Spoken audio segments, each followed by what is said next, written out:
I'm not ready for this. This is also for Blue. Chapter 20 of Talking to Dragons, in which Daystar uses his sword. I'm not ready.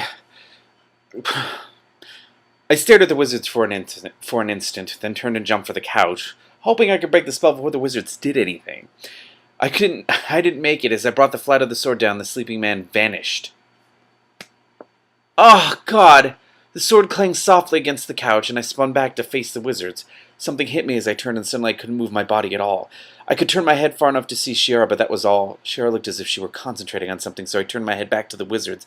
They were standing around the sleeping man, who was now lying on the floor in front of the doorway. "Well done," said one of the wizards to another.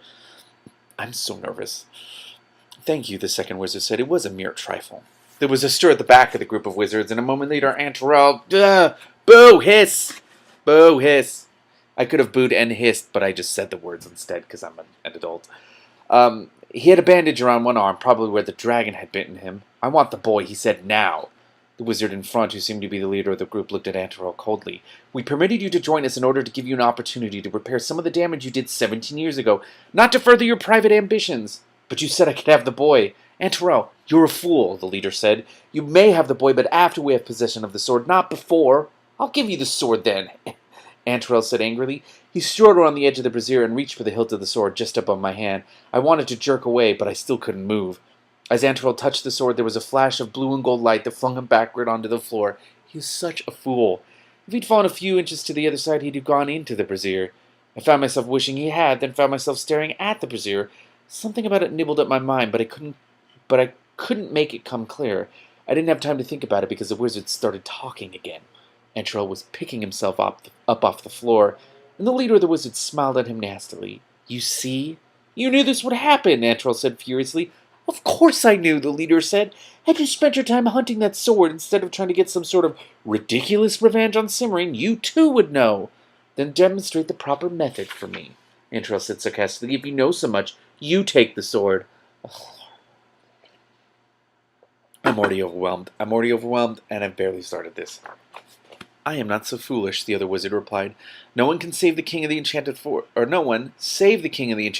can take that sword from a bearer who's not willing to give it up, especially not inside the castle." "Then how do you expect to get it?" Cantrell said, even more sarcastically than before. "Oh!" "We kill the king," the wizard said, gesturing at the sleeping figure on the floor in front of him. "When the line of the kings of the enchanted forest is ended, one of us can take up the rule of the castle." "What good will that do?" Aunt Terrell said. "The boy will still have the sword, and, as you have reminded me so many times in the past 2 days, he seems to be able to use it." The leader shrugged. "If your tale is true, I shall admit to some surprise. I thought no one but the king could use the sword, which is why one of us must become king." "You accuse me of lying."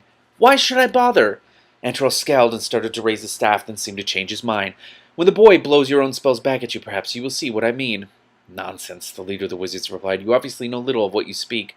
"No, of course not. I have only seen the boy in action," Aunt Terrell said with awful sarcasm. The leader shrugged again. "What the boy has learned matters little. The power of the sword passes to the ruler of the castle, and there is nothing he can do about it. He will be easy enough to take care of then." Out of the corner of my eye I saw a flicker of movement. Shiara was edging toward me. I had to force myself not to turn my head. The wizards seemed to have forgotten both of us, and I didn't want to remind them. I hoped they wouldn't remember until after Shiara had done whatever she was planning to do. I also hoped Shiara was planning to do something. I certainly couldn't, and I didn't think Night Witch would be much help against all those wizards. "Stop talking and let's get on with it," one of the wizards in the back said. "An excellent suggestion. That is, if you are quite satisfied, Aunt Terrell," said the leader. Aunt Terrell glared and stalked over to the rest of the wizards. The leader looked around and nodded. "Begin." Under other circumstances, spellcasting would have been very interesting to watch. The wizards spent quite a bit of time arguing about where each of them should stand and exactly what the correct angle was for each staff, and in what order the spells should be said. The leader seemed particularly concerned that things be done right. Evidently, there was something about the castle that would cause problems if everything wasn't perfect. Finally, they agreed on what they were going to do, and they got started. As the wizards started chanting, something touched my arm. If I could have moved, I'd have jumped. It was Shiara. "Do something before they finish," I whispered. "I've been trying," Shiara whispered back, "but it isn't working." Oh, no. I was so upset that I spoke the words in a normal tone of voice. Fortunately, the wizards were too busy chanting to notice. "You haven't been polite to anyone since you apologized to Tillermaine, and used that up on the last bunch of wizards." She looked stricken. Daystar, I'm sorry. There isn't anything we can do about it now, I said. I stopped because the wizards had stopped chanting. Shara and I both looked at them, but the wizards didn't seem to be finished with what they were doing. They looked more like they'd been interrupted in the middle of things. The leader bent over the man on the floor who was still sleeping. A moment later, the wizard straightened with an exclamation and stretched his staff out over the man's body. The figure dissolved into sparkles, leaving a little blob of mud on the floor. The other wizards stirred in surprise.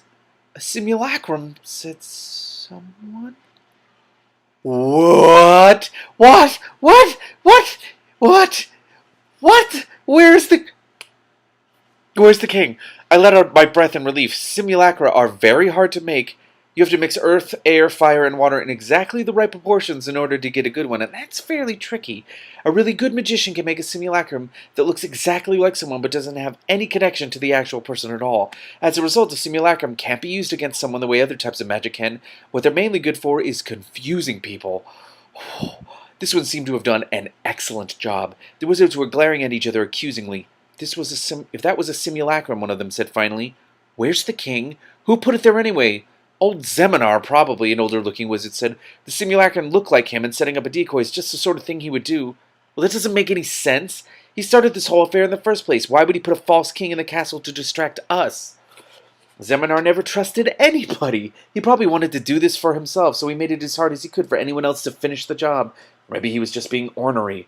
The older wizard shrugged. Either way, I doubt that he expected to get eaten by a dragon. We have wasted enough time here, the leader of the wizards said with sudden decision.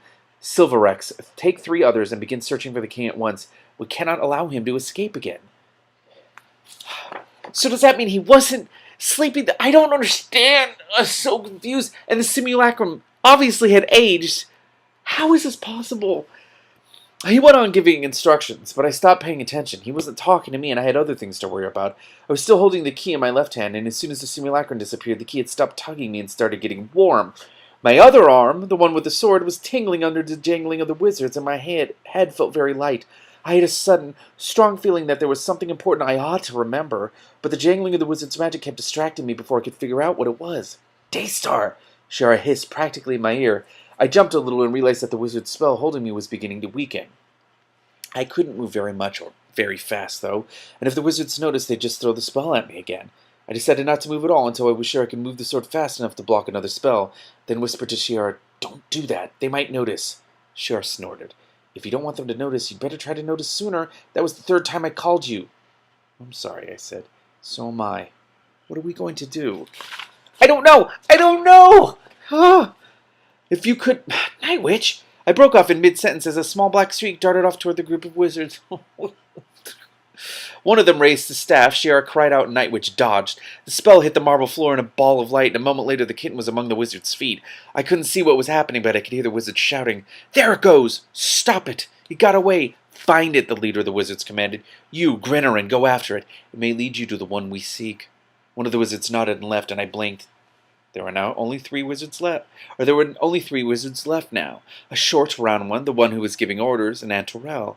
Aunt Terrell was staring at Shiara and me. What about them? He said suddenly. They may know something. The leader of the wizards looked thoughtful. For once, Aunt Terrell, you may have made a useful suggestion. Persuading them to explain what they may know may be difficult, however. Aunt Terrell grinned nastily. I think I can manage it. Really? The leader sounded skeptical. The girl is a fire witch and the boy has the sword, remember? Sword or no, he cannot be immune to spells or Silverex would never have been able to bind him, Aunt Terrell said. What did you have in mind? Something like this. Aunt Terrell waved his staff casually in my direction as he spoke. Even if I'd been able to move, I wouldn't have been able to twist the sword into a position to block the spell before it hit me, especially since I didn't realize what he was doing until the pain struck. It felt as if I were fighting the fire witch again, only this time the pain was all through my body instead of just in my arms. It was worse than anything I'd ever felt. I think I screamed it, but I'm not sure. Beside me, Shiara shouted, and a long ribbon of fire shot through the air in front of me, straight at Aunt Terrell. Aunt Terrell caught fire almost at once. As he slapped at his clothes and his staff, trying to put out the flames, the pain stopped abruptly, and the key in my left hand got even hotter. Neither of the other wizards even tried to help Aunt Terrell. They just stood and stared at Shiara and me. The ribbon of fire still hung in the air above the brazier, making a curtain of flames between us and the wizards. Slowly, It reluctantly began to fade, and as it died, the heat from the key in my left hand faded along with it. Fire, I thought. Fire in the brazier, fire in the key. Kuzul had said the key could open any door in the castle, and Shira had said something about the... Right there the whole time. It was right there the whole time. I lifted my hand, finding the remnant of the wizard spell, and threw the key forward into the brazier.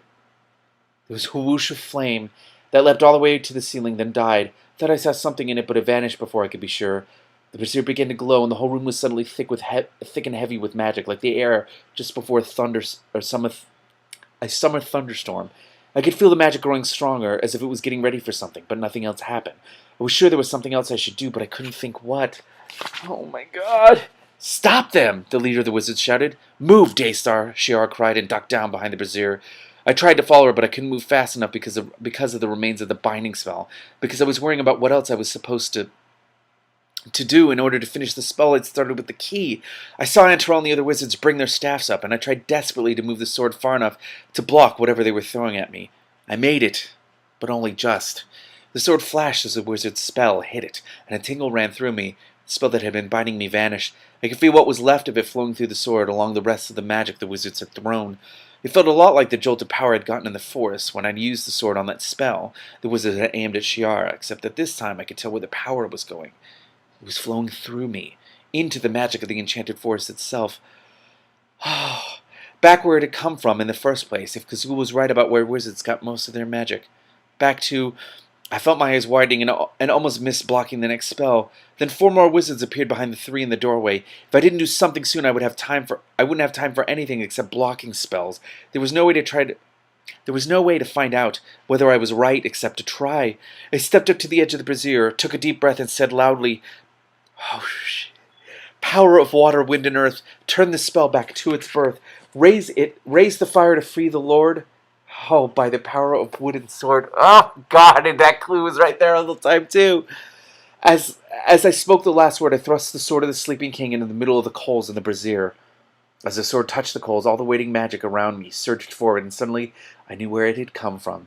It was the magic of the castle and the enchanted forest itself, alive and growing, running like a net through the ground and the trees and the air. Fire shot up to the ceiling the same way it had when I threw the key into the brazier, but this time the flames didn't fade. They got brighter and brighter until all I could see was fire. I heard a rumbling sound like the roofs of the caves of chance falling in, and the floor shook under me. A voice said loudly, "All hail the waker of the sword," and voices all around me shouted, "Hail!" Echoes from the shout rolled around the room, like thunder rolling back and forth across the sky. I couldn't see anything except fire. I couldn't hear anything except echoes, and I couldn't feel anything at all. Then something in my head seemed to snap into place, and the noise stopped abruptly. I let go of the sword and stepped back a pace. The light in my eyes started to dwindle into flames again, but now I could see pictures in them outlined in fire. Dragons fighting wizards outside the castle, and dwarves fighting elves, and elves fighting wizards and other elves. I couldn't tell who was winning. Sometimes it seemed to be set of fiery little shapes, and sometimes it seemed to be the other. As I stared at the fire, I realized that I could feel the jangling from all the wizard's staff, and the deep rumbling of the magic of the enchanted forest, and the purring of the castle itself. Even though I wasn't holding the sword anymore, I could even feel the shape of the wizard's spell inside and outside the castle, including the one around and over the brazier. I could feel the magic of the sword, too, weaving a bright pattern through all other types of magic. I followed the pattern until I saw how it worked, and then I reached out toward all the different kinds of magic and twisted. This is so cool! The jangling of the wizard's staff stopped abruptly as the power of the enchanted forest swallowed up the power of the staffs. Immediately, the flames in front of me swirled and pulled together so that the pictures I had been watching disappeared, and I found myself staring at a crowd of very angry ex-wizards through a shifting curtain of fire. At least 2 of the wizards were wearing swords, and they were reaching for them. The leader started to point in my direction, and I ducked instinctively. Almost every wizard who's any good carries a spell or 2 outside his staff, just in case the staff gets stolen. The wizards at the castle didn't have any magic in their staffs anymore, but they could still make trouble with their spare spells. I'm breathless. This is incredible. Okay, I gotta make another video and keep reading.